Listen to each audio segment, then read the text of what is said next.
Chapter 10. Now it happened, when Adonizedek king of Jerusalem heard how Joshua had taken Ai, and had utterly destroyed it, as he had done to Jericho and her king, so he had done to Ai and her king, and how the inhabitants of Gibeon had made peace with Israel and were among them, that they feared greatly, because Gibeon was a great city, as one of the royal cities, and because it was greater than Ai, and all the men of it were mighty. Therefore Adonizedek king of Jerusalem sent to Hoham king of Hebron, and to Piram king of Jarmuth, and to Japhia king of Lachish, and to Deber king of Eglon, saying, Come up to me and help me, and let us strike Gibeon, for it has made peace with Joshua and with the children of Israel. Therefore the 5 kings of the Amorites, the king of Jerusalem, the king of Hebron, the king of Jarmuth, the king of Lachish, the king of Eglon, gathered themselves together and went up, they and all their host, and encamped against Gibeon and made war against it. The men of Gibeon sent to Joshua to the camp to Gilgal, saying, Don't slack your hand from your servants. Come up to us quickly and save us, and help us, for all the kings of the Amorites that dwell in the hill country are gathered together against us. So Joshua went up from Gilgal, he and all the people of war with him, and all the mighty men of valor. The Lord said to Joshua, Don't fear them, for I have delivered them into your hands. Therefore shall not a man of them stand before you.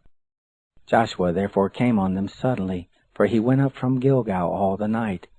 The Lord confused them before Israel, and he killed them with a great slaughter at Gibeon, and chased them by the way of the Asin of Beth-horon, and struck them to Asakah and to Makkedah.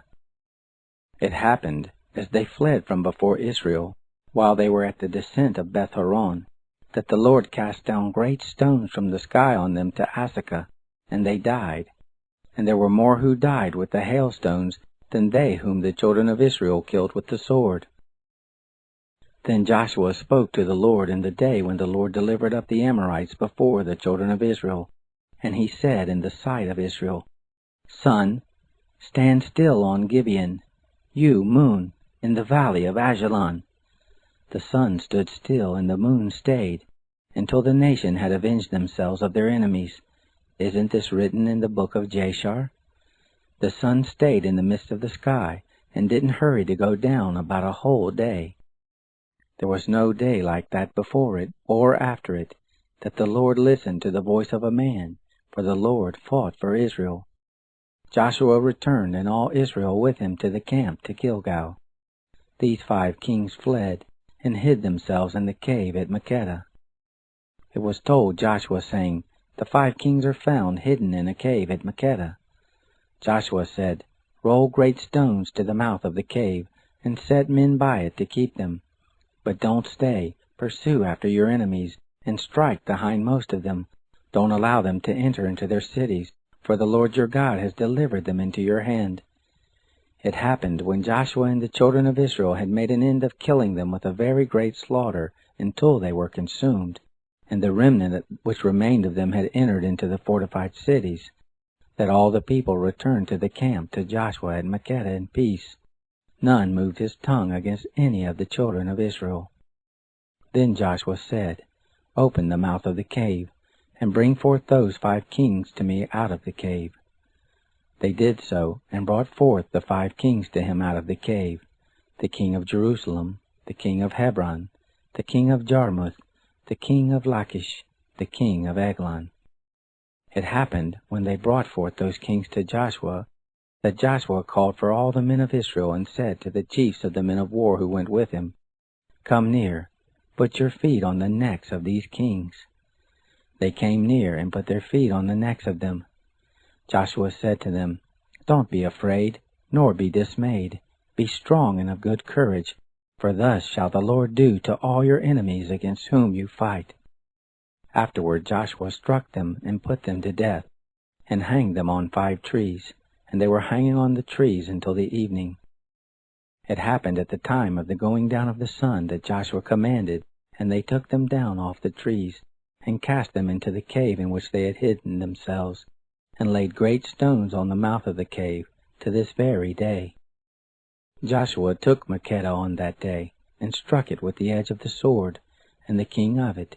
He utterly destroyed them and all the souls who were therein. He left none remaining, and he did to the king of Makkedah as he had done to the king of Jericho. Joshua passed from Makkedah and all Israel with him to Libnah, and fought against Libnah, and the Lord delivered it also and the king of it into the hand of Israel. And he struck it with the edge of the sword, and all the souls who were therein. He left none remaining in it. And he did to the king of it as he had done to the king of Jericho. Joshua passed from Libnah and all Israel with him to Lachish, and encamped against it, and fought against it. And the Lord delivered Lachish into the hand of Israel. And he took it on the second day, and struck it with the edge of the sword, and all the souls who were therein, according to all that he had done to Libnah. Then Horam king of Geser came up to help Lachish, and Joshua struck him and his people, until he had left him none remaining. Joshua passed from Lachish and all Israel with him to Eglon, and they encamped against it and fought against it, and they took it on that day and struck it with the edge of the sword, and all the souls who were therein he utterly destroyed that day, according to all that he had done to Lachish. Joshua went up from Eglon and all Israel with him to Hebron, and they fought against it, and they took it, and struck it with the edge of the sword, and the king of it, and all the cities of it, and all the souls who were therein. He left none remaining, according to all that he had done to Eglon, but he utterly destroyed it, and all the souls who were therein. Joshua returned, and all Israel with him to Debir, and fought against it, and he took it, and the king of it, and all the cities of it, and they struck them with the edge of the sword, and utterly destroyed all the souls who were therein. He left none remaining, as he had done to Hebron, so he did to Debir, and to the king of it, as he had also done to Libnah and the king of it. So Joshua struck all the land, the hill country, and the south, and the lowland, and the slopes, and all their kings. He left none remaining, but he utterly destroyed all that breathed, as the Lord, the God of Israel, commanded. Joshua struck them from Kadesh Barnea even to Gaza, and all the country of Goshen even to Gibeon. All these kings and their land did Joshua take at one time, because the Lord, the God of Israel, fought for Israel. Joshua returned, and all Israel with him, to the camp to Gilgal.